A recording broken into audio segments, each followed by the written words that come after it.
All rise. This is Deeper Than Money. Talk to me.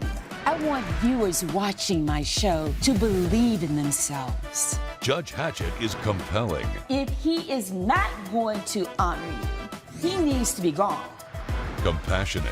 I don't want you to give up on your dreams. I don't. And I want to figure out how we get this straight. She's powerful. If I were in this situation, I would have put you out too. And she's on the bench. I feel like I'm being judged here. That's what I do. You're watching The Verdict with Judge Hatchett. Christian Elrod is suing Emery Stoll in the amount of $780. Mr. Elrod claims his girlfriend accepted a lavish salon day to make up for his infidelity and says Ms. Stoll needs to pay him back since she dumped him anyway. All right, we've got lovers on opposite sides of my courtroom. I read this complaint. Kind of an interesting situation, to say the least. Why are you suing her? Why are you suing Emery? Your Honor, I'm suing my ex-girlfriend, Emery, for $780. Why? We had an agreement that if she accepted my forgiveness, I would buy her a day at the hair salon. And what was she forgiving you for? I cheated on her. I'm willing to admit that. Well, at least you're willing to admit it. And we had an agreement that she would accept my forgiveness in exchange for the hair salon, and she went and got the hair treatment done, but then that day she never talked to me again. So this is what the $780 is about? Yeah. All right, Emery, tell me what happened. Talk to me. He offered to pay for my hair appointment, and I got my hair colored and cut. It ended up being $780. He had also told me to treat yourself, do whatever you want at the salon, and that this was in exchange for forgiveness for him cheating. And this is about the 4th time he's cheated on me. Whoa, you got off light. $780 for a salon day. And so why did you go and do the salon day and then leave him? So me and Christian had a very good relationship leading up to this, besides the other 3 times. Oh, wait. So you had a very good relationship leading up to this situation that brings us to court, except for the... Did you hear yourself, what you just said to me? So that makes no sense to me. And that's exactly why I'm talking about how I realized that. So when I was at the hair salon, my hairdresser, after 5 hours of doing my hair and venting to her about our situation, she kind of made me realize how he was taking advantage of me and how he was kind of just guilt-tripping me with these gifts in exchange to forgive him. But this recent time was really it was the final straw. It really... So what was so different about this final time? Tell me what happened. I had walked in and he had another woman in his bed. And so I had just literally brought him breakfast and I was gonna surprise him. He didn't know I was coming. As soon as I walked in, I see her naked, sleeping next to him. And the other times, it has just been pictures of nude women on his phone, or him saying he's on a guy's trip and he's posted with a model on this trip. But this time is what really, it just really hurt, because I really loved Christian. How long had you all been together? Over a year.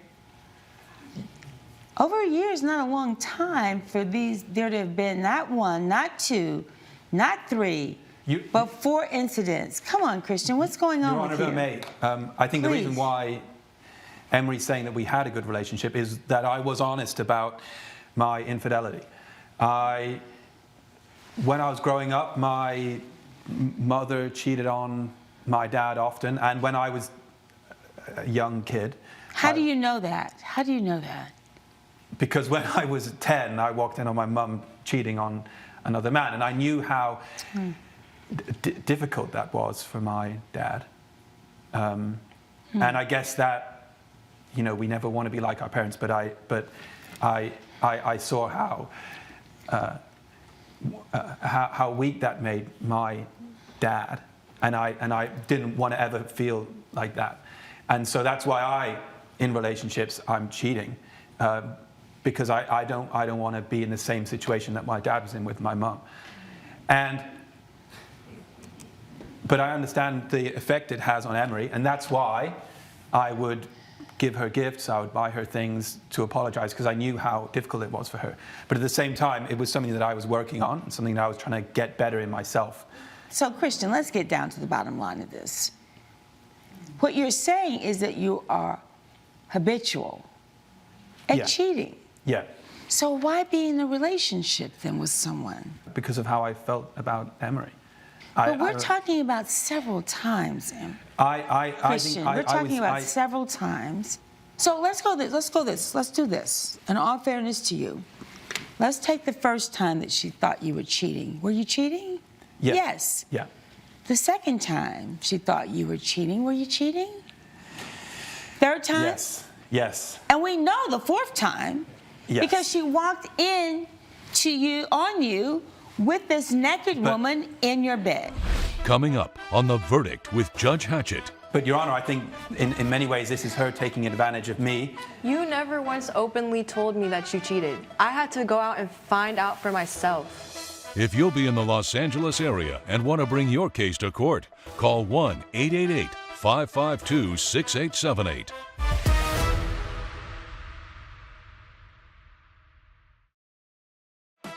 You're watching The Verdict with Judge Hatchett.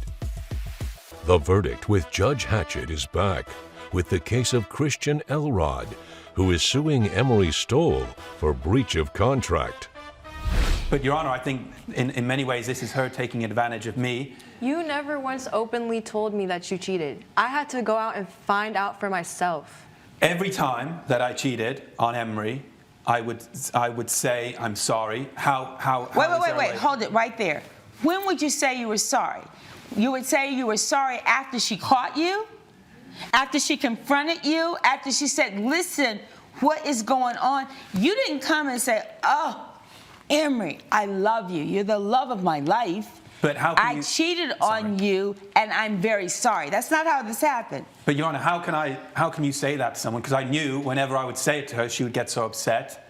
And so I want to break her heart every single time. Well, you were breaking. Don't you understand? You were breaking her heart every single time. Christian, you aren't making any sense in my courtroom. You're saying, I love her. I don't want to hurt her. But every single time, you're hurting her. Do you not see that? I understand that, Your Honor, and that's why I would try to make it up to her every time.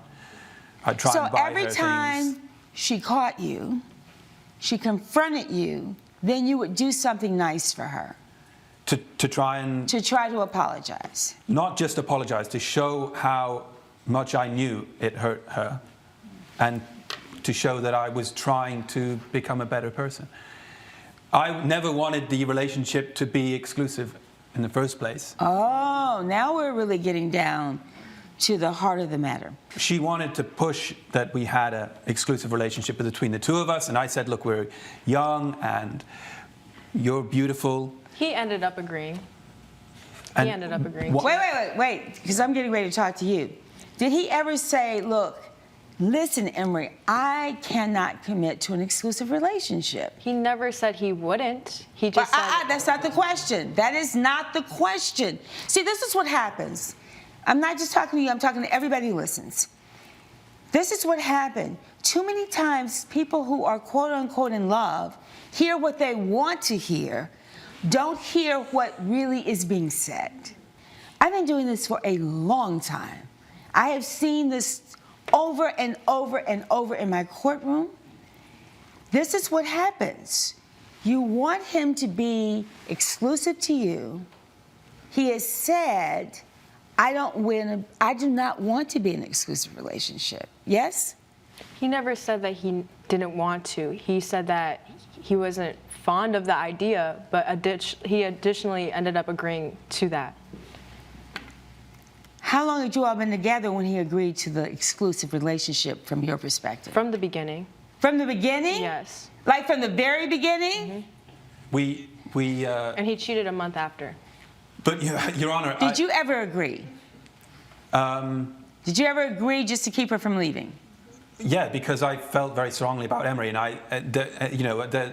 everything I said to her, there was never a lie about me saying that I loved her, that I wanted to be with her. And I felt that she might leave me if I wasn't giving her this exclusivity, which you weren't doing. Which I tried to do, Your Honor. But you were not able to do. Which I wasn't able to do. Let's call it what it is. You could not commit to an exclusive relationship. Now, Emery, I'm going to talk to you. So come on, Emery, after the first time, that should have been a red flag. Well, no, actually, the fact that he said, I don't want to be in an exclusive relationship, what I think happened is that you pushed him. He didn't want to lose you, so he agreed. But then he cheated on you. You said just then, it was within the month, after you all started seeing each other.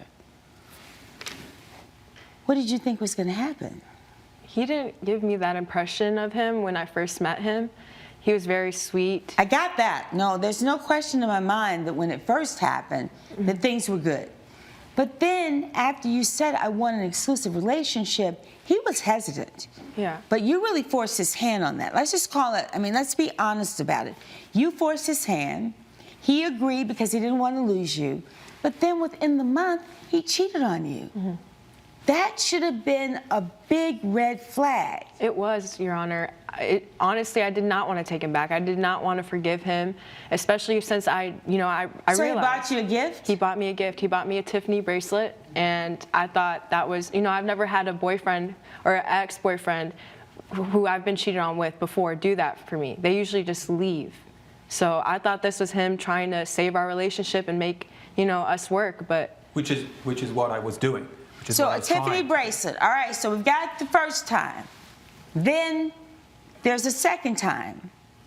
How much time goes from the first time to the second time? A week. Why didn't you leave him then? He did the same thing. He brought you a gift. Mm-hmm. What kind of gift did he bring you this time? He bought me a more expensive one. He bought me Jimmy Choo's. And then the third time, how much time between the second time and the third time? 2 months. And what happened after the third time? He got me a trip to the spa. And then we know what happened the fourth time. Coming up. Every time you wanted it to be better. Every time you thought he was sorry. Every time you thought he would make a difference. But he wasn't respecting you.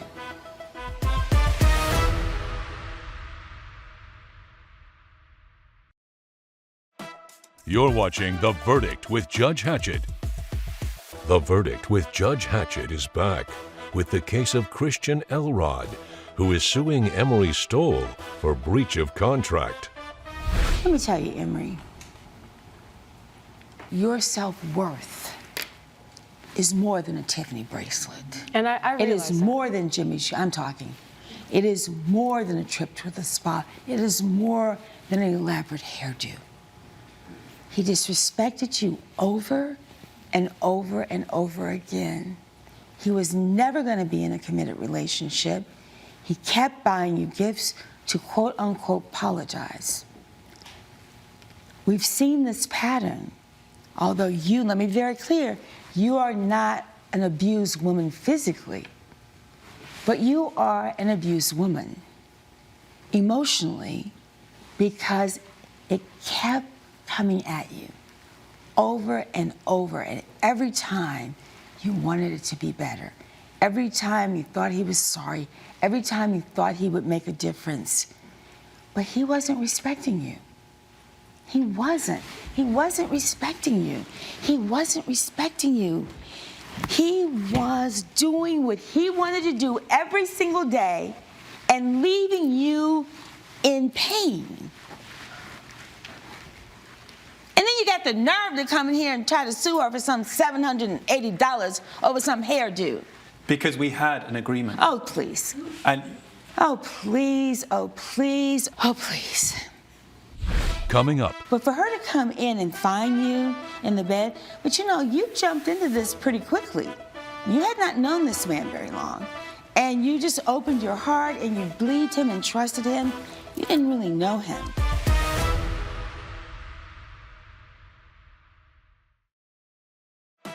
You're watching The Verdict with Judge Hatchett. The Verdict with Judge Hatchett is back with the case of Christian Elrod, who is suing Emery Stoll for breach of contract. All right, you talked to me about your family. You talked about what was going on with your mother and cheating on your father and all of that. I'm going to tell you that you need to get into some counseling, because you're never going to have a healthy relationship with a partner as long as that is somehow, and I'm not sure that that's real or if that's your way of justifying your behavior now. I'm not sure. But I need you to figure it out, because this is not going to stop. It's going to be another Emery in your life and another Emery in your life, and they're going to be cheating and cheating and cheating. But for her to come in and find you in the bed, but you jumped into this pretty quickly. You had not known this man very long, and you just opened your heart and you believed him and trusted him. You didn't really know him. Your Honor, I want to show you this video of him apologizing. I sent it into the bailiff. Oh, yeah, just so you can see how charming this man is. Okay, let me see this video. Emery, I'm so sorry, and I promise I'll never, ever do it again. As acceptance of this apology, please, I booked a day spa for you. Take whatever treatments, whatever things you want, have the whole day, and just message me and get back to me. I miss you, and I want to see you. None of it was a lie. I missed her. I wanted to see her. And nothing I've been saying so far hasn't been a lie. I don't think you're lying. I just don't think you're capable of being in an exclusive relationship. Judge Hatchett's verdict when we return.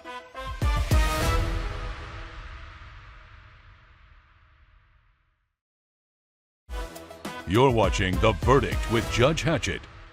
What you should have done is that you should have held tight when you first said it, when you first met her and said, I cannot be in an exclusive relationship with you. And that needs to be the understanding and the reality. And there were warning signs all along, but you were in denial. You were in denial because you wanted it to work. But you're not going to get the $780? $780. No, you're not going to get a penny. You're not going to get a penny. Not going to get one penny. And you know why? Because just chalk it up to one more gift. But if you ever get in a situation like this again, I'm serious. If you ever get in a situation like this again, I will have absolutely no mercy or consideration, because you should learn from this. Understood. This is a tough lesson. And I hope that you'll get some counseling and that you will then get to a place where you can have a loving relationship. And you may not. I mean, maybe your life will be that you will have lots of different partners. I don't know. But what I do know is that this right here is not healthy. And so consider it just one more gift. I'm denying your claim. We'll stand adjourned. All rise. Judge Hatchett has ruled in favor of the defendant. The plaintiff's claim has been denied. I'm never talking to you again. This is over, and I'm glad I get to keep my hair. Emery, I'm sorry, and I wish that you could see that I was genuinely sorry, and I genuinely You don't mean did. any of it.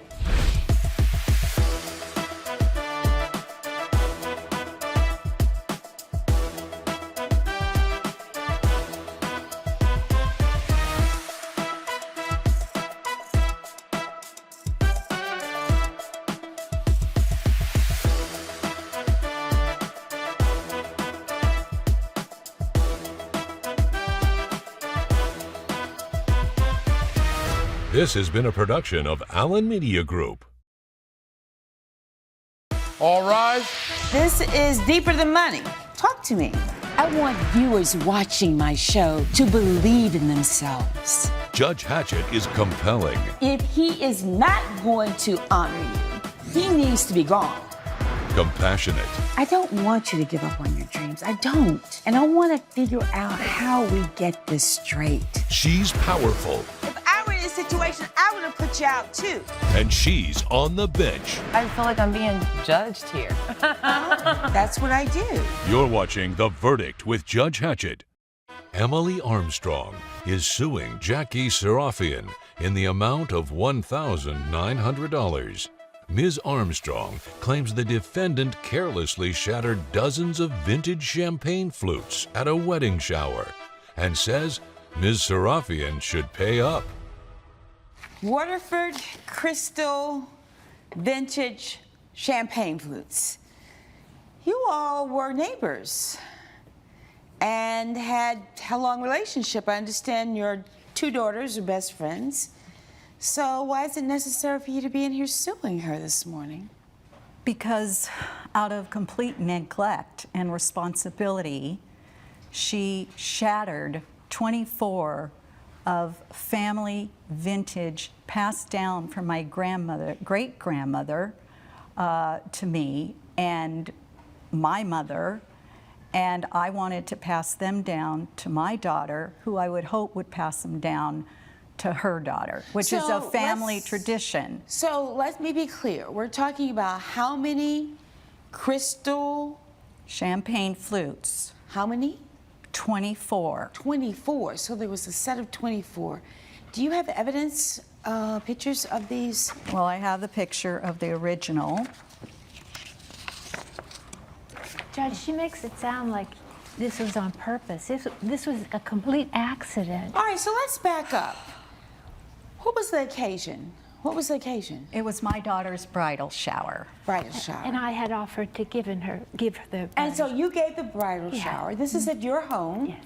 And let's back up. You all know each other because your daughters grew up together as close friends. We've been close friends. And so tell me about the relationship that you've had before you all end up on opposite ends of my courtroom today.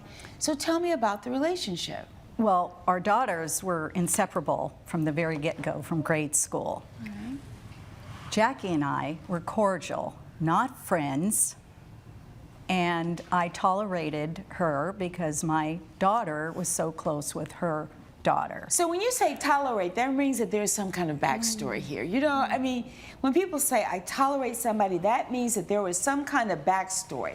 Tell me what was going on between the two of you, because she disagrees. I mean, she's sitting here like...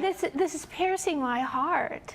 So I love this woman and I love her daughter, and we've always been close. She's delusional, this is Judge. a very different... Delusional. I mean, both of you are standing here with complete opposite stories about the relationship. You're saying that you were very close friends. We were very close. That is piercing your heart, that she would describe it as just cordial. And I just want us all to get along and be in agreement, and that's why I offered to do the shower for her daughter at my home, at my expense. I spent much more than the cost of those glasses. I spent more than $5,000 on all of the stuff that we needed. We needed tables, we needed chairs, we needed umbrellas. As you can see, it's so much money on her child through all the years. It ended up looking. It was so beautiful. I did all the colors that her daughter asked me for. I did yellow and white because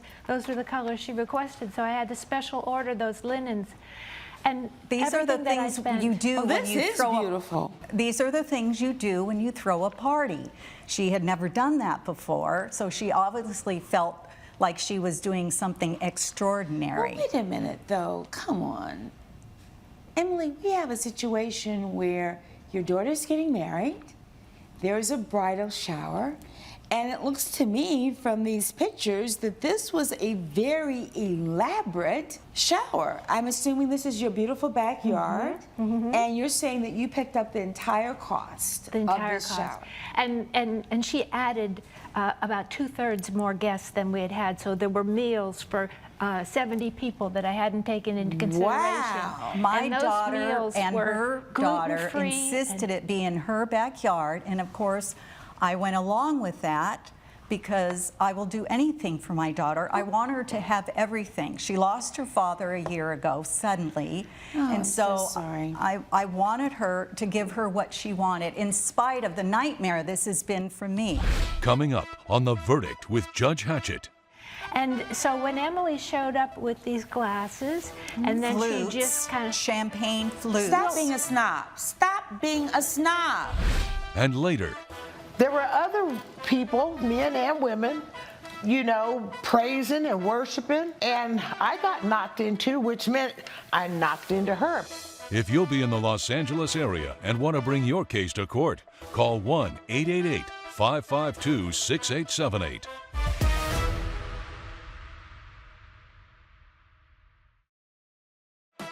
You're watching The Verdict with Judge Hatchett.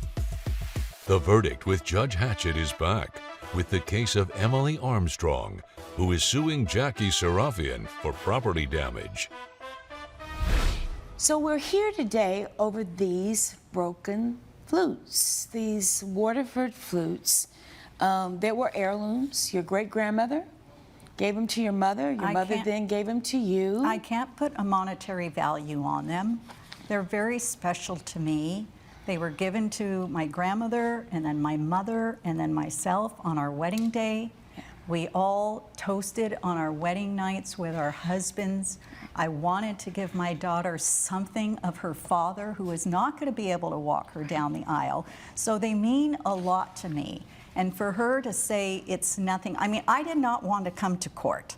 I sent her a text that said, you know, I just sent you a picture, I have them here, of these glasses. Like I say, I can't put monetary values on mine. The memories are shattered, literally. And they're vintage, so you can't typically replace them. No, but that's fine. I'm willing, if I still want to give my daughter something that resembles this family tradition, and that she's very aware of how these flutes have come down. So very succinctly, Jackie, because I do need to then rule on this case, how did the glasses get broken? Oh, Your Honor, it was a matter of, you know, had all the setup. You can see how lovely it was, and I'd specially picked those flowers for they're in the vases. They're really, yes, and really I put is all beautiful. Those together, and I mean, this looks more like a wedding reception than it does a bridal shower. It was really beautiful. And I mean, I've given some bridal showers, boy. They've not ever been this elaborate. I mean, that's really lovely. Really lovely, and I was so happy to do it, and I was so proud too to get it all done by 11 o'clock that morning. And so when Emily showed up with these glasses, and then flutes, she just kind of champagne flutes. Stop being a snob. Stop being a snob. Okay. She says glasses. Come on. Champagne flutes, glasses. Let her tell what happened. Okay. You're being a snob. Go ahead. Thank you, Your Honor. She put them on a very prominent place on all the table setting where it happened to be near the champagne buckets, and her daughter, Emma, had asked me when she gave me these, she said, she gave me these crystals, and she said, would you be the one that opens the champagne for us? And for so the toast. I was totally honored to do that. And I was opening up the champagne, and I don't have a whole lot of luck with doing that. I have a little bit of arthritis. And so when it popped off, inadvertently it must have hit into some of the glasses that Emily had shoved so close to everything right there. You aimed the court right at the beverage bar where the glasses were. How could you think Do you I really would think aim that she aimed them intentionally to break these glasses? I mean, honestly. Look, I mean, honestly. She has taken advantage of me for years. I'm not saying she did it on purpose, but that was really irresponsible. And if she would have just considered what these meant to me, or could mean to me, or asked me at all anything about my daughter's shower, she cast me aside once she decided to throw it. I'm going to rule on this case, but this is what I'm going to do. I think that Jackie graciously opened up her home. Looks to me that she, and I see some of these invoices, she spent a lot of money on this. My sense of it is it wasn't even about the money so much as she wanted it to be absolutely so magnificent for your daughter because of the love that she has for your daughter, but also because of the relationship that the two girls have had over the years. She didn't have to do this. She didn't have to say, oh, please, I will be honored to do this.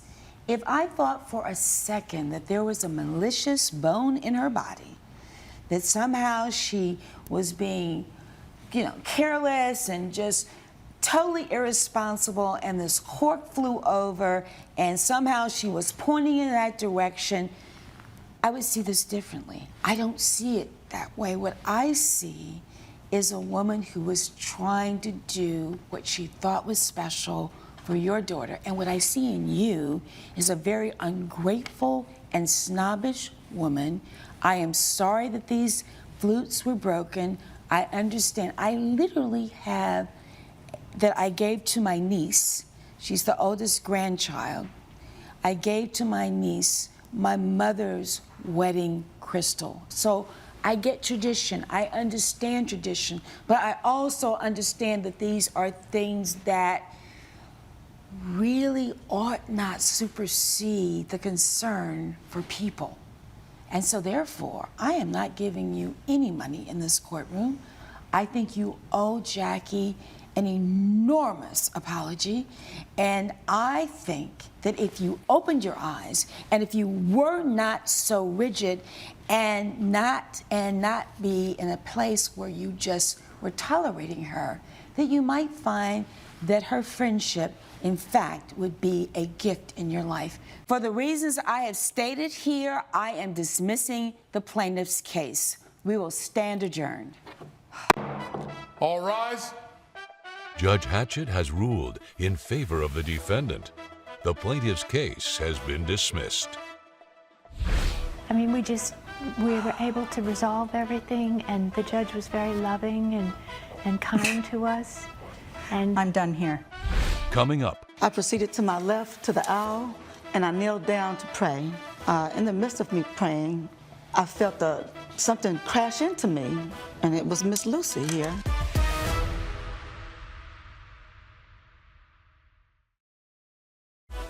You're watching The Verdict with Judge Hatchett. Maple Flowers is suing Lucy Fields in the amount of $500. Ms. Flowers claims the defendant was out of control at a religious revival and says her finger was broken when Ms. Fields knocked her down. Hi, you're suing the defendant for some $500. You're saying that it was caused by injury to you, that these damages resulted because she injured you. Is that correct? That's correct, Do Your you Honor. know the defendant? Yes, I do. All right, so Ms. Flowers, you're suing Ms. Fields, and you all know each other. How do you know each other? For the last 3 years, the New Beginnings revival comes to Louisiana, and we met the first time, so every time it comes, we end up running into each other. Okay. And apparently, it seems like literally, she says I ran into her while she was praying in the aisle, so. Well, let's start at the top of this. What happened? I'm praying I couldn't pray in front of me. There wasn't enough room for me to kneel down. So I proceeded to my left to the aisle, and I knelt down to pray. In the midst of me praying, I felt something crash into me, and it was Miss Lucy here. Well, why would she crash into you? She was in the Holy Ghost, feeling the Holy Ghost, and she was jumping up and down and running, not walking, but running. In the aisle? Yes. Coming up. And so everybody's standing up, and once the Spirit caught me, oh yeah, I was feeling it. I was moving with the Spirit, moving with God.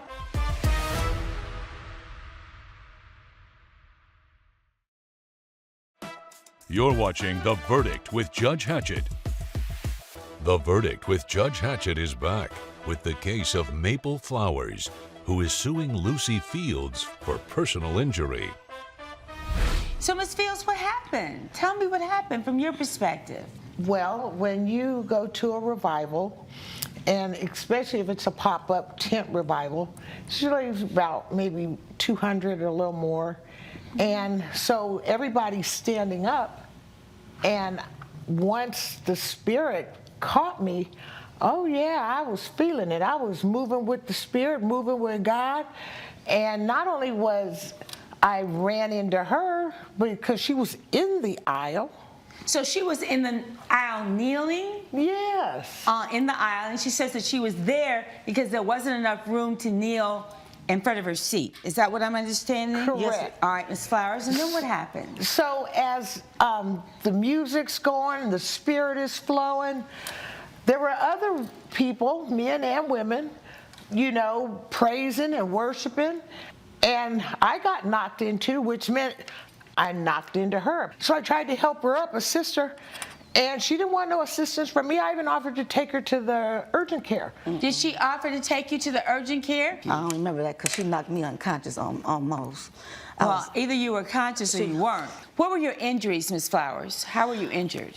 My pinky finger. It'll never be the same because of this woman right here. Really? You see that? It was broken? Yes, ma'am. And what did they diagnose when you got to the ER? What did they say was wrong? So at first they said it was sprung, and then when they got the x-ray, it was broken. So let me see, do you have receipts of any evidence that you got medical attention? Yes, Your Honor. May I see those, please? Your Honor, she was in the aisle. Who does that? Well, apparently you were in the aisle too. Judge Hatchett's verdict when we return.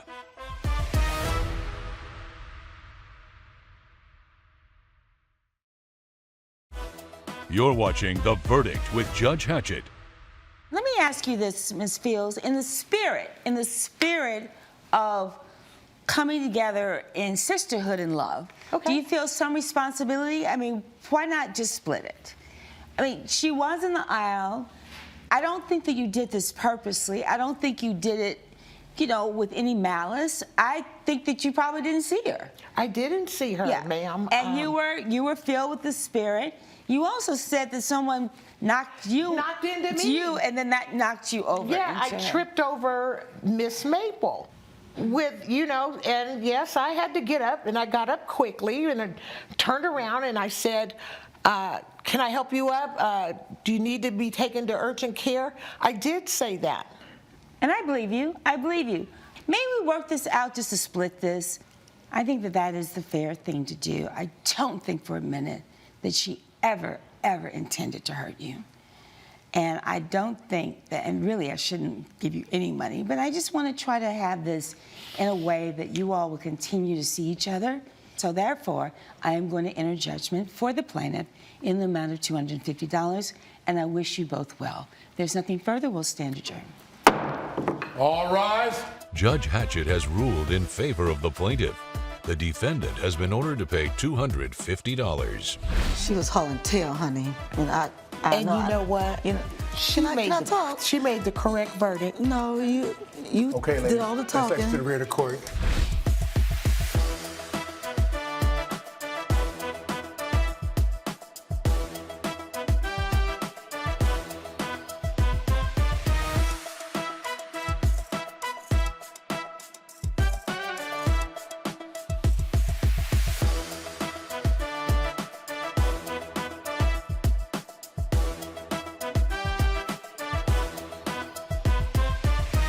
This has been a production of Allen Media Group. All rise. This is Deeper Than Money. Talk to me. I want viewers watching my show to believe in themselves. Judge Hatchett is compelling. If he is not going to honor you, he needs to be gone. Compassionate. I don't want you to give up on your dreams. I don't. And I want to figure out how we get this straight. She's powerful. If I were in this situation, I would have put you out too. And she's on the bench. I feel like I'm being judged here. That's what I do. You're watching The Verdict with Judge Hatchett. Jason Porter is suing Amanda Wilder in the amount of $3,335.35. Mr. Porter claims his girlfriend agreed to split the cost of a trip he paid for up front and says Ms. Wilder refused to pay her half after she dumped him. Ooh, Jason, Amanda. So now you're in here suing your ex. Yes, Your Honor. Girlfriend. That's correct. The operative word being ex, former girlfriend. Because if you all were still together, let's be clear, you would not be in here suing her. Yes, Your Honor. You're suing because you're saying that she owes you for the money that you spent on her part of the vacation for the anniversary celebration that she did not go on. And because she had agreed to pay it, that you are now suing her for the money.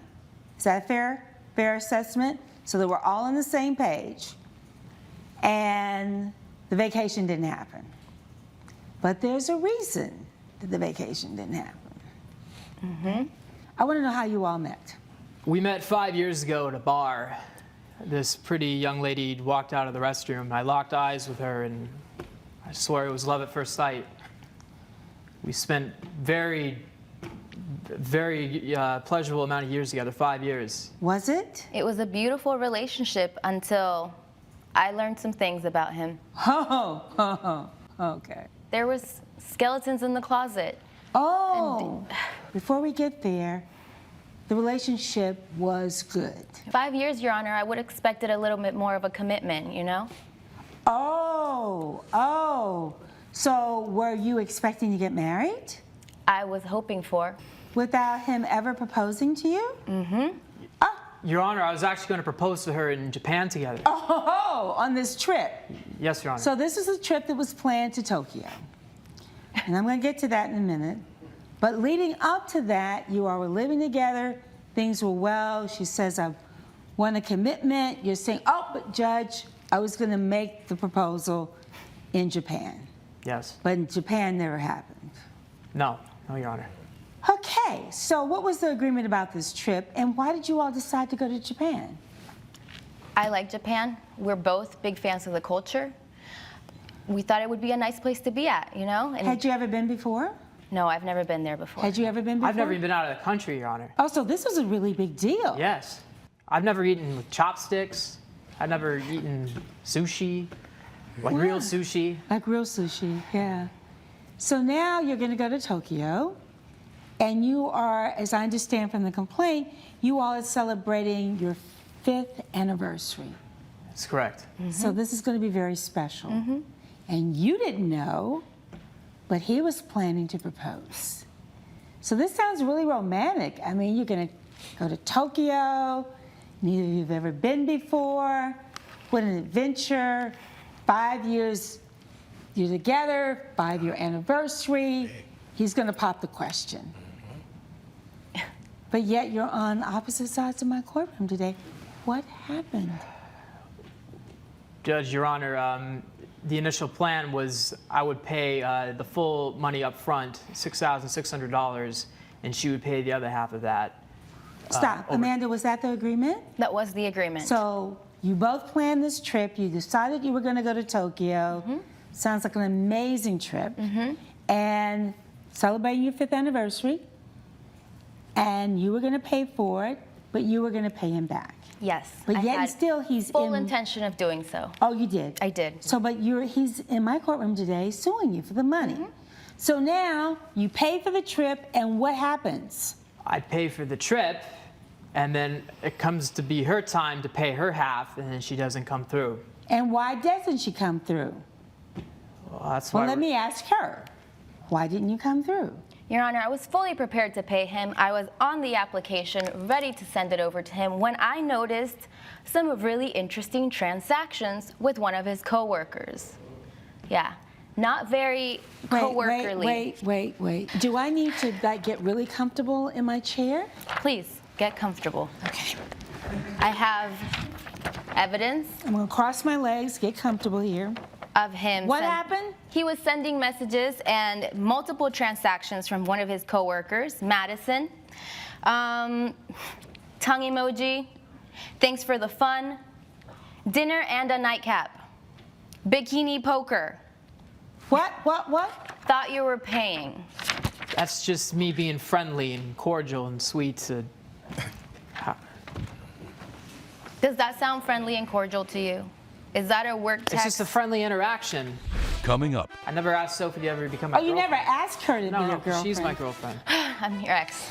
Yeah, she's my ex-girlfriend that owes me $3,300. If you'll be in the Los Angeles area and want to bring your case to court, call 1-888-552-6878.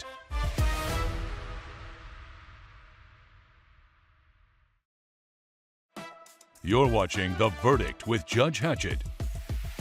The Verdict with Judge Hatchett is back with the case of Jason Porter, who is suing Amanda Wilder for travel expenses. Did you confront him about Madison?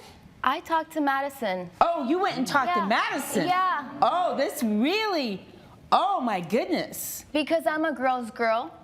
I get it.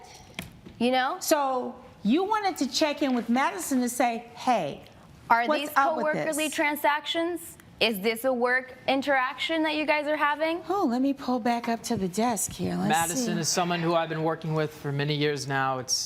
So she's a coworker. That's correct. Are you saying she's just a coworker? She's just a coworker. We go out for drinks, happy hours, sometime after work. Your Honor, I have been to drinks and happy hour with him and Madison. It's flirting, back and forth. I have seen them. And he kept telling me, don't worry about it. It's not a red flag. You're being dramatic. And then I run into that. Very interesting kind of approach.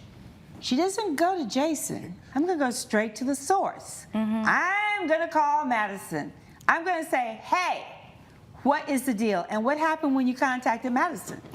I contacted Madison, and this is the fun part, right? I think you're being facetious when you say fun. Yeah, it's not fun. It was not fun. After 5 years of a relationship. I gathered that. What? 5 years of a relationship and these major plans of going on a vacation together, and I'm having to talk to your coworkers about what you're doing like behind my back. And you know what? She didn't even lie for you. She didn't cover for you. She said, I'm so sorry. I didn't know you guys were still together. He told me you guys were on a break. I never meant to be the other woman. There was this time that she invited me over to her house, and I ended up sleeping on the couch. And she was there next to me, and then she fell asleep, and then I happened to kind of doze off a little bit. And I dozed off kind of next to her, and I kind of just kept on sinking and sinking until Was this bikini poker night? Which night was that? This was just... There are multiple transactions. Which night was that? This was just some random night after happy hour. It was no big deal. Let me see this text, please. Can I see that? Oh, is there more? Yeah, there's more. Oh, excuse me. No, Harvey, yeah. So, excuse me. Go ahead. Thank you. He said, what? And she replied, I promise he and I are done. I broke it off with him after I found out he was seeing this girl, Sophie. Now, who the hell is Sophie? That's not even a coworker. I've made some mistakes in my past. I've always loved you since day one. I know I'm not a perfect guy. Girls are just sort of drawn towards me in that way. Girls are just there. This wasn't an everyday thing. Oh my goodness. Wait. Girls are just drawn to you.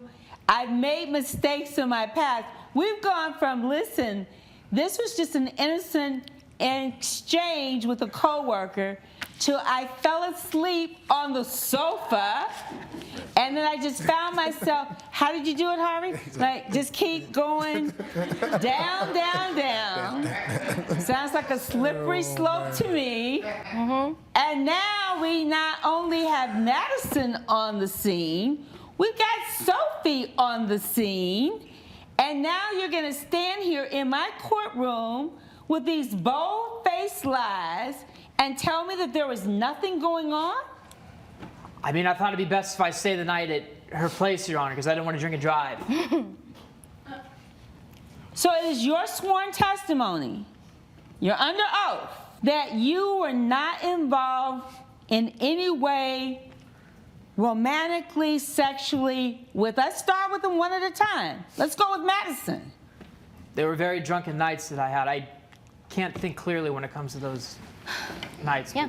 So you're saying now you're changing your testimony and saying, well, I was too drunk to drive, and maybe I did have sex or I didn't have sex. I don't know. Is that the only night you spent there?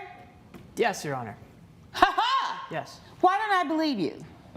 Check the transactions. How many transactions were there? There were definitely more nights. Someone might have hacked into my phone or something like that. It seems to be the new things these days where there's... You're going from bad to worse. So what happened with Sophie? Sophie was just, she was this girl that... You see how he does this? She's a beautiful woman, but obviously she's more beautiful. That's deflected. I mean, I never asked Sophie to be my girlfriend. Oh, you never asked her to be your girlfriend? No, she's my girlfriend. I'm your ex. Ooh, wait. Let's be clear. That's on the record. You said, she's my girlfriend. She quickly said, I am your ex. That was pretty clear to me. Yeah, she's my ex-girlfriend that owes me $3,300. All down the drain, all by myself. Never her paying her fair share like she said she would. When you found out this information from Madison that then led to the information about Sophie, what did you do? I sent him the information. He was well aware that I knew that he'd stepped out of our relationship. Oh, Harvey, you're busy today. I'm very busy. Coming up. Your Honor, it was a one-night stand. It'll never happen again. Oh. And to be honest, it was the worst sex I've ever had in my life.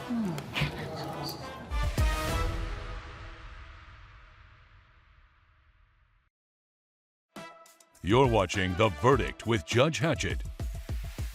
The Verdict with Judge Hatchett is back with the case of Jason Porter, who is suing Amanda Wilder for travel expenses.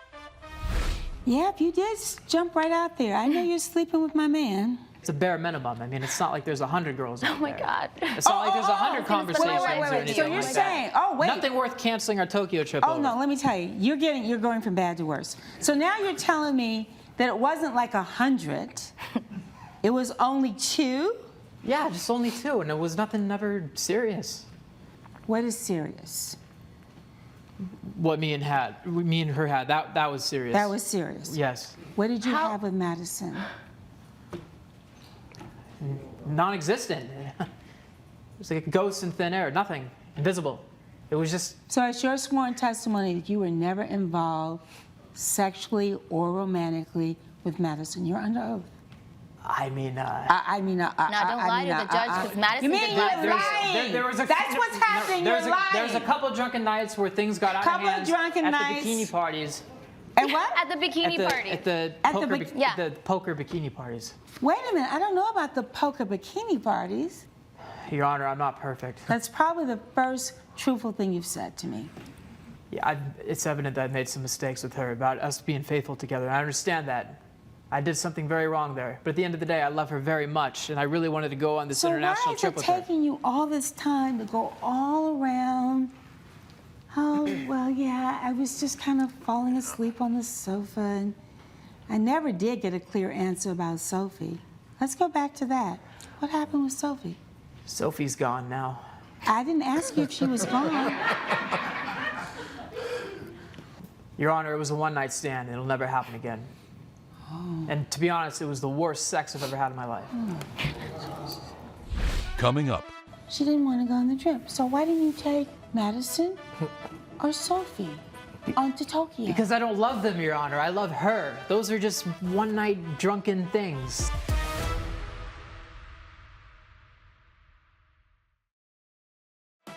You're watching The Verdict with Judge Hatchett. The Verdict with Judge Hatchett is back with the case of Jason Porter, who is suing Amanda Wilder for travel expenses. So what are you doing now? You're not with him. What are you doing? I'm not with him. I'm a first grade teacher, Your Honor. I had to go through the expenses of moving my life away from him. We were sharing a home. I had to leave. I had to get my own place. I still have to take care of myself, and he expects me to pay him for something that he enjoyed on his own. I hope you're more honest with your kids, your little first grade kids, than you were with me. Wait. I'm very happy with them. I mean, little kids look up to you. I chose to take care of babies, not you. How dare you talk about her being more honest when you've been lying consistently in this courtroom? How dare you? Sorry. You better be glad I didn't throw this gavel. Now, I choose to take care of those babies. You should have just paid up, gone on this wonderful, lovely Japanese trip together. I'm so sorry Drink you're the wasting your sake, time, Your Honor. Eat the sushi. Me too. Learn a new language you can teach your new first grade kids. Me too. And the world would have been a better place. But no, you stand there with your arms crossed with that smug look of yours. Jason, my world is a much better place right now without you, okay? Well, that's a very cold thing to say.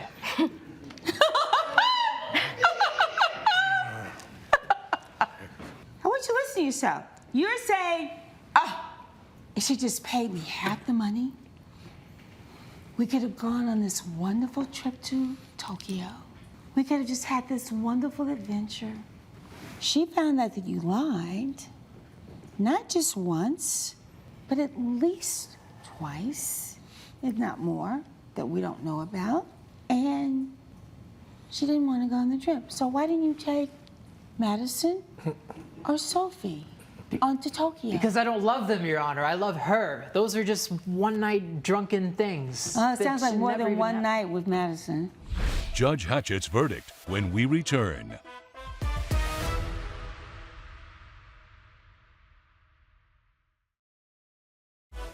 You're watching The Verdict with Judge Hatchett.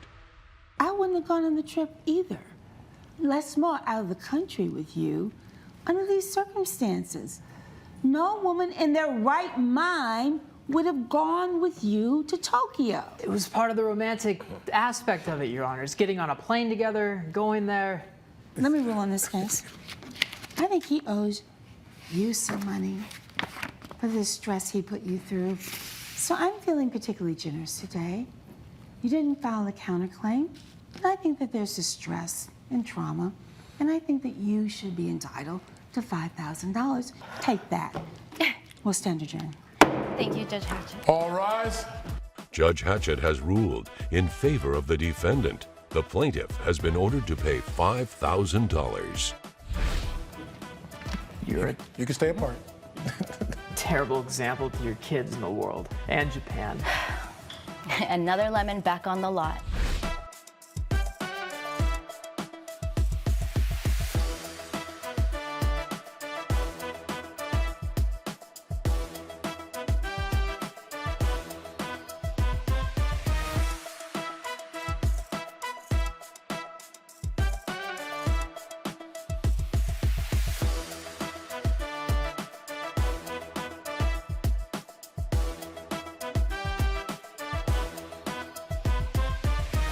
This has been a production of Allen Media Group. All rise. This is Deeper Than Money. Talk to me. I want viewers watching my show to believe in themselves. Judge Hatchett is compelling. If he is not going to honor you, he needs to be gone. Compassionate. I don't want you to give up on your dreams. I don't. And I want to figure out how we get this straight. She's powerful. If I were in this situation, I would have put you out too. And she's on the bench. I feel like I'm being judged here. That's what I do. You're watching The Verdict with Judge Hatchett. Zoe Harris is suing Sadie Davis in the amount of $1,300. Ms. Harris claims the milliner promised to make her a one-of-a-kind hat for a Kentucky Derby contest and says she lost to another contestant wearing an identical hat. I understand from the complaint that you are suing the defendant for some $1,300. Is that correct? Yes, Your Honor. And that you were dissatisfied because there had been a custom-made hat made. Yes. But it's not just that. There's more to this story based on the complaint that I've read. So what happened? I had Sadie here design a custom-made, one-of-a-kind hat for the Kentucky Derby. As you said, it was $1,300. I do have it actually right here. All right. Now, how did you know to go to her? I mean, did you all know each other before? We did not. I did do some extensive searching online, and I did look at her reviews. I did see that it was a family of hat makers. It specifically said that she made things for the Kentucky Derby and that they were one of a kind. And that is that true? Is that what your website and information says about your business? Yes, Your Honor. And if you look at the hat, it's worth every penny. It's custom made. I made it from scratch using my grandmother's and her grandmother's techniques. And it's completely different from every other hat I've made because all of my hats are unique and different. So how do you decide how to make the hat? Well, she comes to you. Do yes, you ask her questions? Explain that to me. Well, she came to me, and I always have an in-depth conversation with all of my clients to understand their needs, their desires, their style. I asked her about her dress. I wanted to make her the perfect hat to match that and make her the real belle of the ball. And that's exactly what I did. So did you all have a contract agreement on this? So we spoke via email. She sent me payment up front. I sent her an invoice, and I sent her the hat right on schedule. She was very happy with it. She was thrilled when she opened the box. All right, so is this the hat that you wanted? I mean, is this what you described, that this is the kind of hat, the color you wanted? This is very much what I described. However, when I went to the Kentucky Derby, I entered one of the hat contests. I entered into Most Elegant, and I told Sadie here, at the very beginning in our first correspondence through the emails, I actually do have them right here. I'd like to see those. I told her that I was going to be entering one of the hat contests, and that it Did she tell you that? She did, yes. All right. And when I went there, I entered Most Elegant, as I just said. Right. And the person who won, there's a photo right there of them. They are wearing the exact same hat, but red. Oh. And I went to go speak to this person, and I come to find out that Sadie made the hat. Yes, Sadie made the exact same hat. Sadie, did you make this hat? Yes, Your Honor. That is my client. She told me she was going to a wedding, but besides the fact, I'm an artist. If you saw the 16th Chapel, and then you went to Venice and you saw a beautiful painting by the same artist, you would know who did those brushstrokes. All of my hats are one of a kind, but I use a very special tool that I learned how to make from my grandmother, who learned from her grandmother, who learned from her grandmother. We are the only family that uses this very special tool. So of course you're going to recognize my designs in my hat, and I win the Kentucky Derby almost every year because my hats are so unique, just as my grandmother did and her grandmother before her. Okay, well, I get all of that. I get the grandmother before and the grandmother and the family. I get all of that. The reason we're in my courtroom today is that she says that the only difference between this hat and the hat that she got to enter the contest was the color. So, Your Honor, if I may, there's very big differences between the hats. I used very different techniques. I used a gathering of the tulle for hers, as you can see. The tulle on the end, it's in a big pile. And for hers, I used a swooping and fisherman knot technique, a very different hat making technique. If I may get into the technicalities of it, it's just very different, Your Honor. The only similarity is they both wanted the same style and shape of hat, which is very common at the Kentucky Derby. Almost everybody has the same hat brim because that's the style for Most Elegant. That's what wins the contest. So of course they're gonna have the same brim, and they have different colors, different tulle, different designs. The details are different. Well, the operative word is design. Coming up on The Verdict with Judge Hatchett. I am into style, and so I want to see this, and I want to see what this hat looks like. Your Honor, may I ask you a question? No, how do you get to ask the judge questions?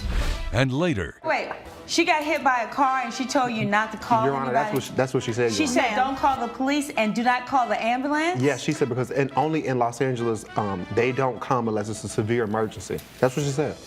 If you'll be in the Los Angeles area and want to bring your case to court, call 1-888-552-6878.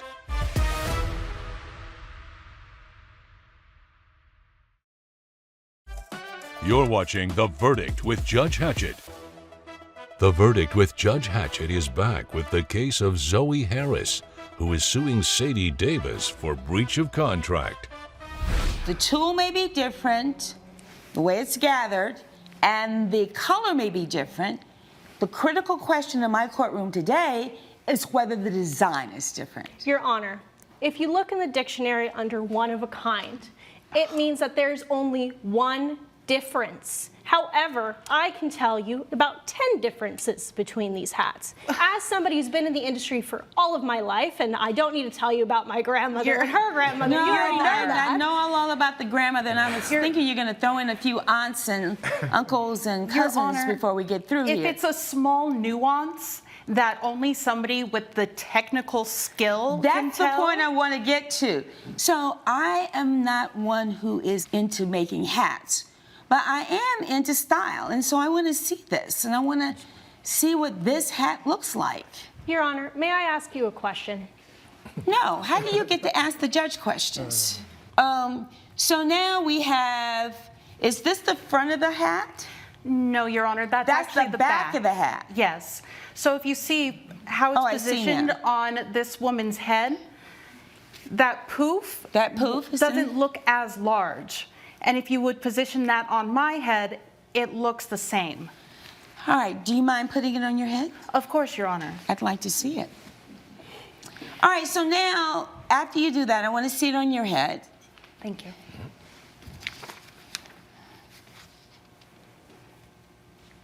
Looks like the same hat to me with a different color. You see, I'm not saying anything against her skill and ability or her legacy. It is a beautifully made hat. However, it's the same hat. Changing just the color is not it. I do see some variations. In all fairness to the defendant, I do see some variations. So I see tulle. I see a big thing in the back. I see a wide rim. And I do agree, because I've seen a lot of pictures of hats for the Kentucky Derby, that there is some continuity in the way that often people wear these very, very large brims. Okay, so you can take the hat off now.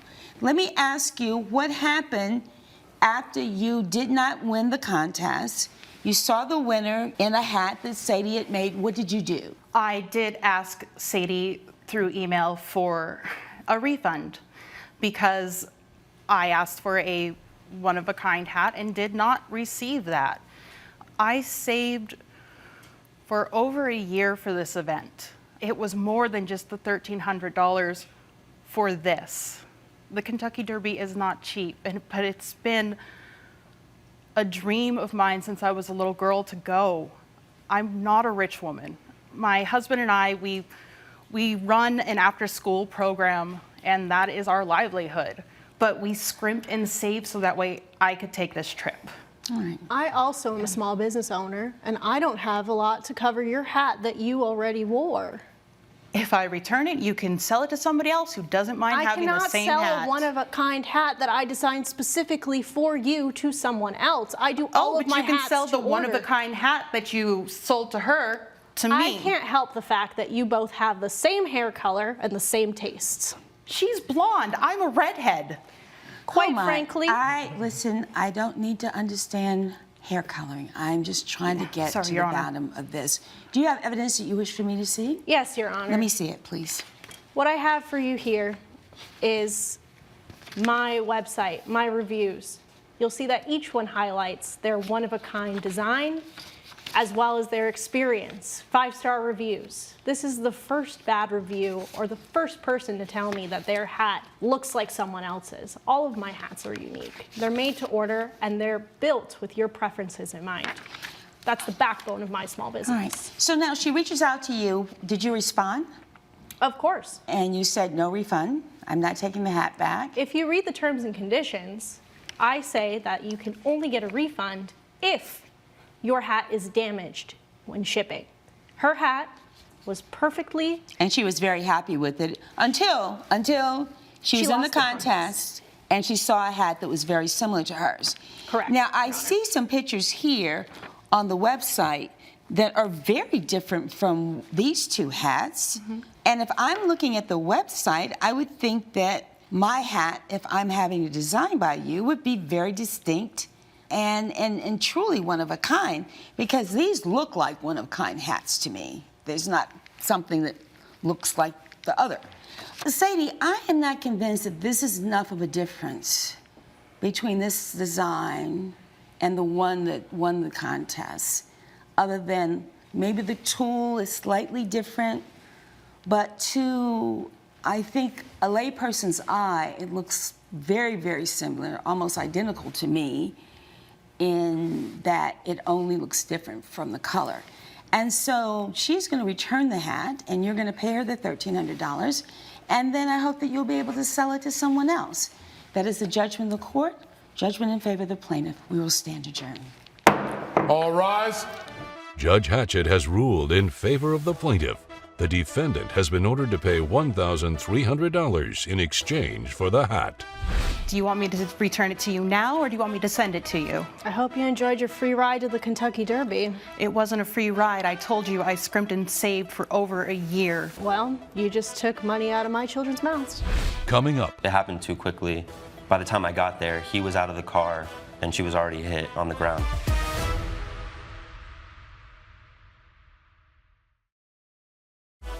You're watching The Verdict with Judge Hatchett. Allison Davis is suing Ezra Martin in the amount of $6,800. Ms. Davis claims she was walking to pick up her daughter and says Mr. Martin suddenly backed into her with his car while she was still in the crosswalk. All right, Ms. Davis, you're in here suing Mr. Martin. Said he backed up, hit you with his car. You were a pedestrian. You were not in a car. You were actually crossing the street, as I understand it? Yes, ma'am. Tell me what happened. So as I was going to pick up my child from school, this gentleman was backing up as I was crossing the street. I was going across the crosswalk. And as I was going across the crosswalk or entered into the crosswalk, he was backing up and he hit me. Why were you backing up into a crosswalk? Your Honor, she is lying because she was not in the crosswalk. Oh, she wasn't in the crosswalk? No, she was not. She was in the red zone before you get to the crosswalk. So, which is the reason why I backed up on her, because I checked my three-point check. I checked my side view, my rearview mirror. There was nothing there. There was no person, nothing in sight. So then I reversed, and then I heard a loud thump. I went out to check it, and then I realized it was a young lady, and I was very remorseful. I was so sorry. Do you need anything? Can I get you something? Can I call the ambulance or the police? No, don't call the police. They're not coming. It's not a serious emergency. Wait. She got hit by a car, and she told you not to call Your Honor, anybody? that's what she said. She said, don't call the police and do not call the ambulance? Yes, she said because only in Los Angeles, they don't come unless it's a severe emergency. That's what she said. Coming up. None of this would have been an issue had he had insurance. So let's get to that point. When I went to call his insurance company, they told me that he was uninsured.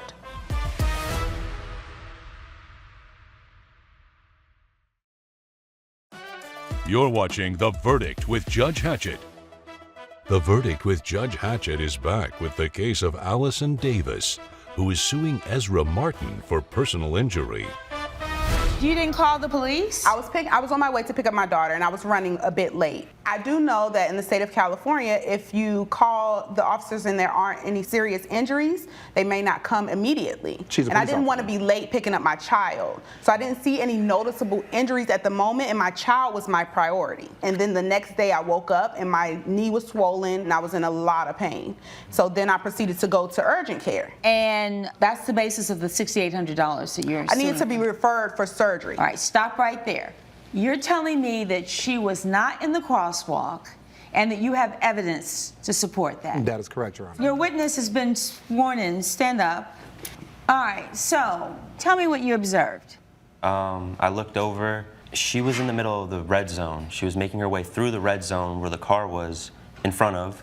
Obviously making her way to the crosswalk, but was right behind the car. Obviously in that situation, making her way there, I tried to yell and stop that situation, but it happened too quickly. By the time I got there, he was out of the car and she was already hit on the ground by the time I ran over. And it's your sworn testimony that she was in the red zone. Mm-hmm. Did you see him? I saw him, but he wasn't moving. And my thing is, he was in a vehicle. I'm a pedestrian. Now, we have two people in my courtroom who are telling me, who've been sworn to tell the truth, that you weren't in the crosswalk, and by your own testimony, you said you were rushing because you were late to pick up your daughter. I was picking up my daughter, yes, and I was checking the time on my phone, but I was not on the phone. None of this would have been an issue had he had insurance. So let's get to that point. When I went to call his insurance company, they told me that he was uninsured. Judge Hatchett's verdict when we return.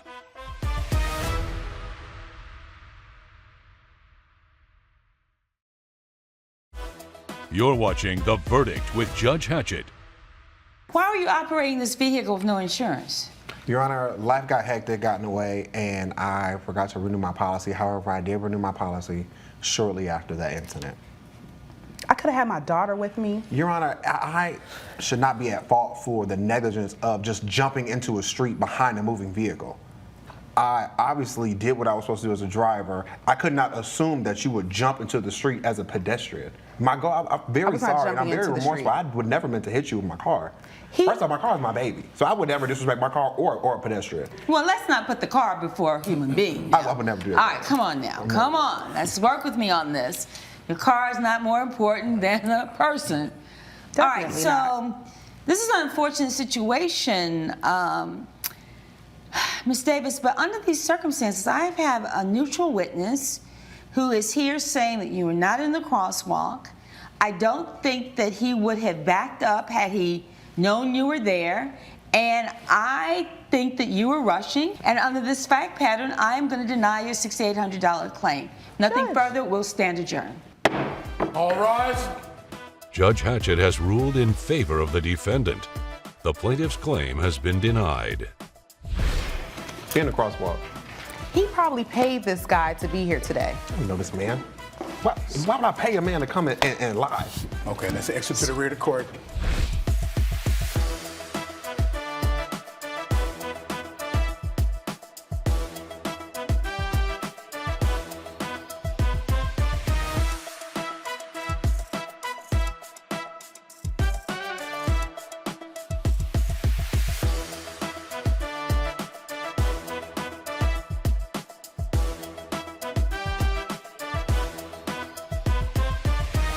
This has been a production of Allen Media Group.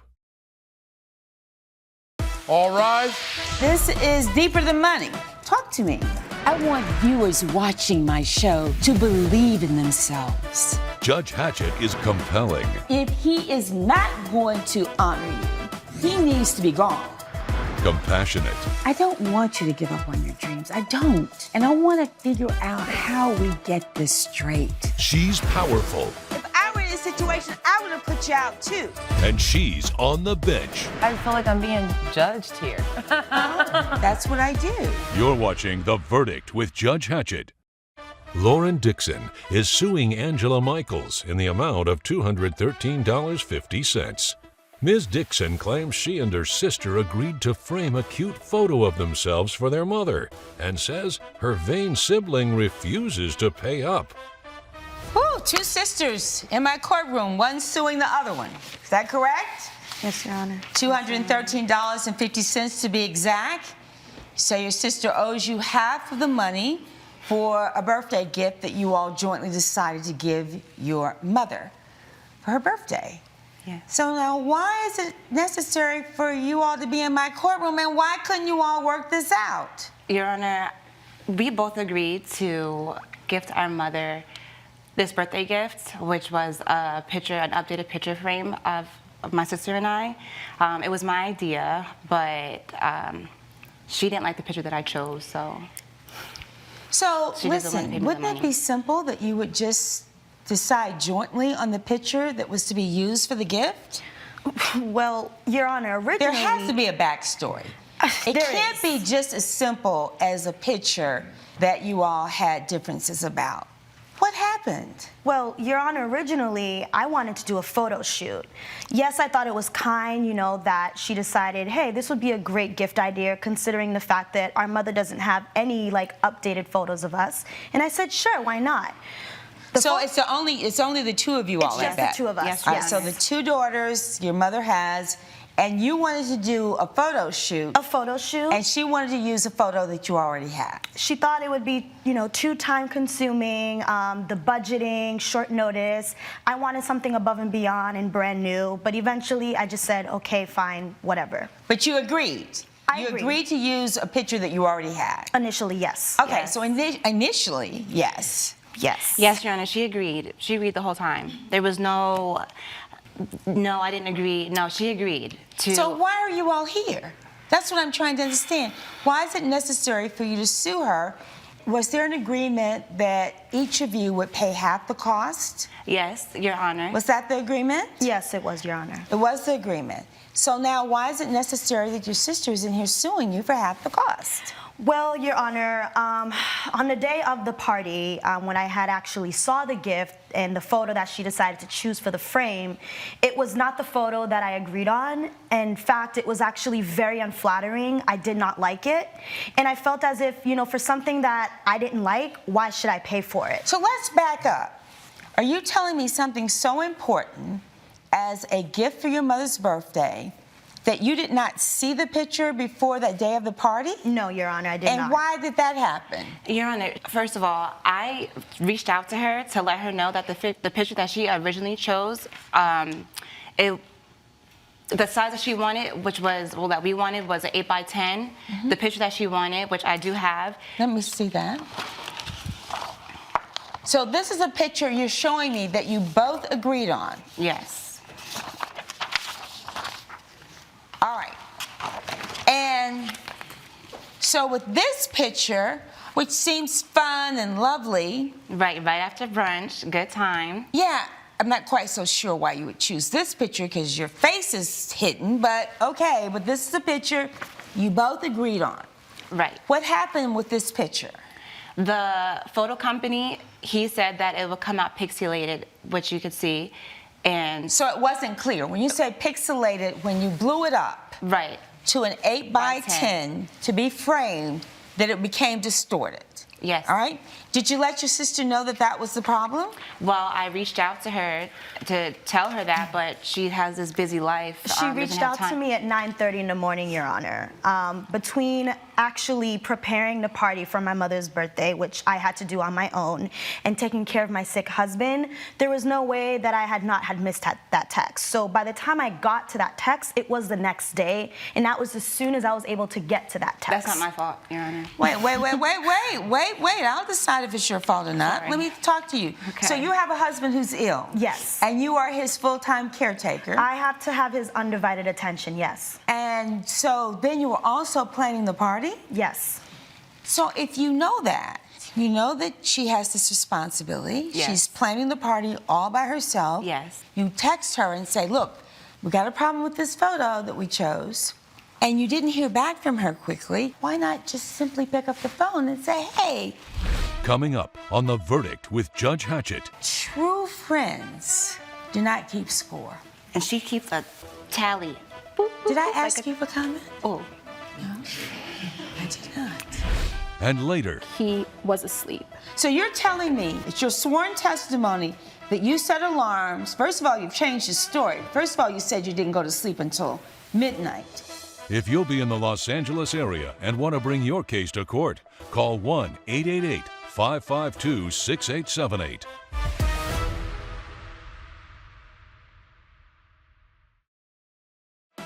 You're watching The Verdict with Judge Hatchett. The Verdict with Judge Hatchett is back with the case of Lauren Dixon, who is suing her sister Angela Michaels for $213.50. So she sent you 2 photos. I did, Your Honor. Actually, and you chose one of them that ended up being the one for the gift? Yes. I actually have the initial second photo that I had sent her right here. Yes. Which I thought would have been better if she at least had chosen this one. Okay. Because at least I wasn't as unflattering as the other photo. So let me understand this. There were 2 photos that you sent. Yes. Which we then understand that either of those 2 photos would have been fine. They would have been fine. Did she choose one of the 2 photos that you sent her? So one of the 2 photos, she didn't choose any of those, basically. Okay, that's where the problem comes in. So one of them was pixelated, like she says. The Okay, other so one we she know didn't that this was a choose. problem. But you sent her 2 photos. I did. What happened to the second photo that she chose? The lighting is terrible. You can't even see her face. The first photo she sent me, her face was covered, but it was fine. I thought it was cool. I'm pretty sure if she wanted to, Your Honor, she could have figured out a way to get it edited or something. I thought it would have been a better option than the fact that the other photo looks like I'm missing an arm. So I just didn't see the difference either way. Okay, so the second picture, this one, that you chose, you said didn't work because of the lighting. Then you text her. Yes. She did not respond immediately. No. She had responsibility for a sick husband. So now, her husband's sick. She has full responsibilities for the party. I'm going to ask you again, why not just pick up the phone? and say, hey, sis, the lighting is bad on this one. The other one was pixelated, meaning it was distorted. What do you suggest we do? You're right. Thank you. That's all I need you to say. So then, what happens? What picture did you choose? Can I see that picture? Now, what's wrong with this picture? Your Honor, as you can see, the angle is terrible. You know, maybe it was, the way I was posing. I wasn't sure. It was just one of the many photos that we had taken that day, and I just felt like out of all the photos, I mean, why that one? Which, again, honestly, if you ask me... Your Honor, she always has something to complain about, every time. No, I feel like this was just one of her petty ways of having a one-up on me as usual. You know, my sister has... So there's always something going on. It's not about the picture. It's not about the frame. It's not about the money. What's the beef between the two of you? No, Your Honor. Is there a beef between the two of you? She has the beef, Your Honor, not me. I come with love and respect and, courtesy and patience. She is just, you're the problem, it's you. No, and Your Honor, there is no beef whatsoever. Your Honor. The issue is that my sister Lauren here is jealous of me. She always has been. Why? Jealous of what? Always been the one that the family confides in. I'm always the one that they come to for advice. I'm the overachiever. Unfortunately, she's kind of always been the black sheep, the party animal, Your Honor, the luxury, loves to travel, never really is around for much family functions. So I wasn't surprised that she decided not to even pick up the phone and call me to tell me that she had chosen the most unflattering picture out of all of them. And that was just her way of just once again trying to embarrass me. That's a lot, right? That is a lot. That's a lot. Oh, it is a lot. Everything she said, Your Honor, is you, and it's just not good. She doesn't have anything positive to say about me. She's not nice. She's just not a nice person. She's not a nice person, Your Honor. A nice person doesn't let someone sit on their couch for over a year when they don't have a job after their boyfriend kicked them out. No, I am a nice person. As a matter of fact... Did she take you in when your boyfriend kicked you out? Yes, she did. And I so much appreciate that. But don't say you did all these things for me and then throw it back in my face. That's one thing that I don't do. So stop doing that because that's me. It's very interesting that you say that because I have this rule that true friends, listen to me, do not keep score. And she keeps a tally. Did I ask you for comment? Oh. No, I did not. I'm talking sorry. now. I'm sorry. She's the only sister you have. She's the only sister you have, and you all need to work this out. I think under the circumstances, she did all the party. She was caring for a sick husband. I think this is one of the times that you just suck it up. You pick a picture. It's not particularly flattering of her. I think you could have done a better job in doing this. So I'm going to deny your claim for $213.50. But more importantly, before you all leave this courthouse, I want you all to spend some time really talking about how you all fix this. Because there's going to become a time where you're going to need her, and there's come a time that you're going to need her, right? And your mother would be heartbroken if she knew that you all were in my courtroom today. Yes? Would she? Would she be heartbroken? Yes. She would be heartbroken if her daughters were in here fighting over some $200 because of this picture frame that was supposed to be a gift to her. Suck it up, pay it, work on this relationship. That is the order of the court. The case is dismissed. All rise. Judge Hatchett has ruled in favor of the defendant. The plaintiff's case has been dismissed. I do appreciate the thought behind it, and I do want to say thank you in general. I think it's ridiculous, and I think you should pay me my money, and I don't care what the judge says. The bottom line is, he made charges online on our computer while she was supposed to be watching him of $350.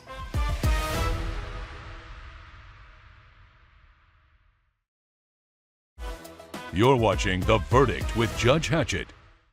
Barbara Cooper is suing Cheryl Smith in the amount of $350. Ms. Cooper claims she hired a babysitter to watch her 8-year-old and says her son indulged in an online shopping spree because the careless sitter fell asleep. All right, Barbara, you hired Cheryl to babysit. I understand from the complaint that your regular babysitter wasn't available. So how did you know to hire her? I found her on a babysitting app. She had great reviews, to be honest with you. I never expected anything like this to come of it. All right, so but you're suing her now for $350 because you say she was negligent in watching your child. How old is your child? He's 8 years old. All right, so what happened? Well, I left her with him from 5 p.m. to 2 a.m. She knew that's how long I would be gone. She supposedly put him to bed about 8 p.m. But the bottom line is, he made charges online on our computer after 10 p.m. while she was supposed to be watching him of $350. So how did he have access to the computer? He has access to the computer every day. He has 2 hours of computer time to do e-learning and things like that. But how did he get into the online shopping account? It's beyond me. It may be something he learned at his father's house, but he does have access to our computer. He did have to turn it on, which I would think would prompt her to wake up, as she was just a few feet from where the computer sits. Okay, so what happened, Cheryl, that night? You were hired to babysit her 8-year-old son. What happened? Yes, I was hired to babysit Mrs. Cooper's 8-year-old son. We had gone about the day when I arrived at 5 p.m. A very rambunctious child, out of the ordinary. What do you mean out of the ordinary? What does that mean? Coming up. I don't believe that you set an alarm every 30 minutes. I don't think you've been truthful in this courtroom. I don't think you checked every 30 minutes. I think you went to sleep when he went to sleep, and I don't think you woke back up.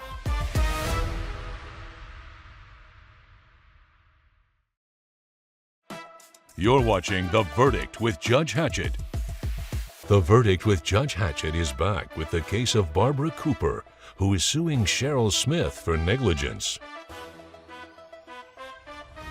So where were you when he was on the computer? If he went to bed at 8 o'clock, she says, and you have evidence to show me that these charges happened at 10 o'clock or after? Let me see that.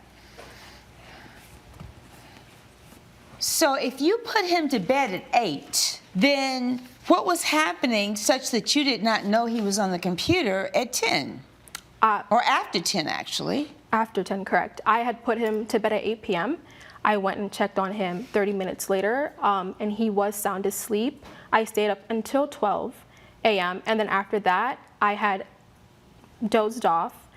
Under my assumption, I was allowed to sleep. I did not hear anybody coming down the steps, nothing of that nature, because I was sound. She says she went to sleep at 12 a.m. If the charges were made between 10 p.m. and 12 a.m., she had to have dozed off before that. Again, I didn't hear anything. Why didn't you hear? I was dozed off. I did doze off a bit. I, however, did set alarms. So when I did set alarms every 30 minutes, and when I went back upstairs to check, he, again, was asleep. So you're telling me, it's your sworn testimony, that you set alarms. First of all, you've changed the story. First of all, you said you didn't go to sleep until midnight. And that now you're telling me that you dozed off, quote unquote, but that you set your alarm every 30 minutes. Again, So you're telling me that he would jump in the bed and then get back up and then jump in the bed and get back up and get on the computer? He's an 8-year-old child. 8-year-olds are very sneaky. Yeah, somehow you don't come across as credible in here today. Doesn't sound like this is right. Judge Hatchett's verdict when we return.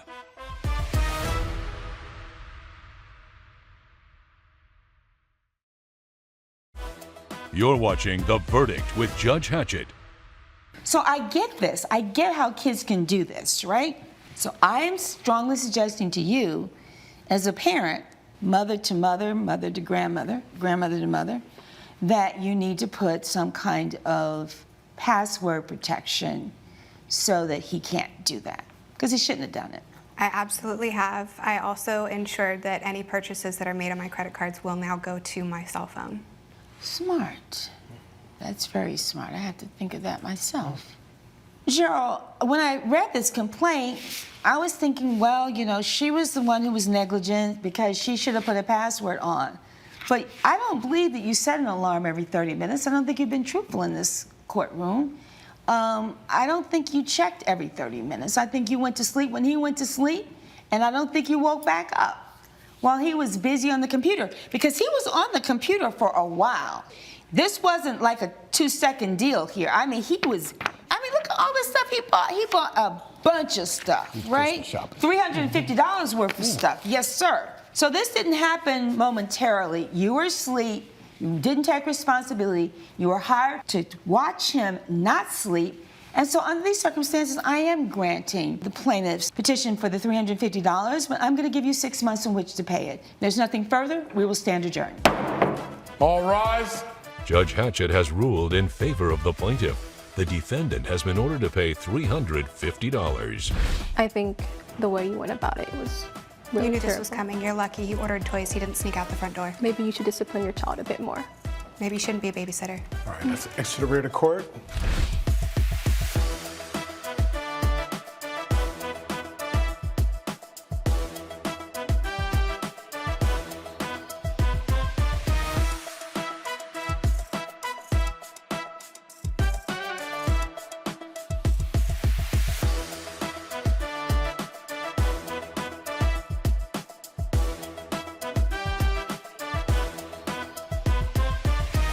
This has been a production of Allen Media Group.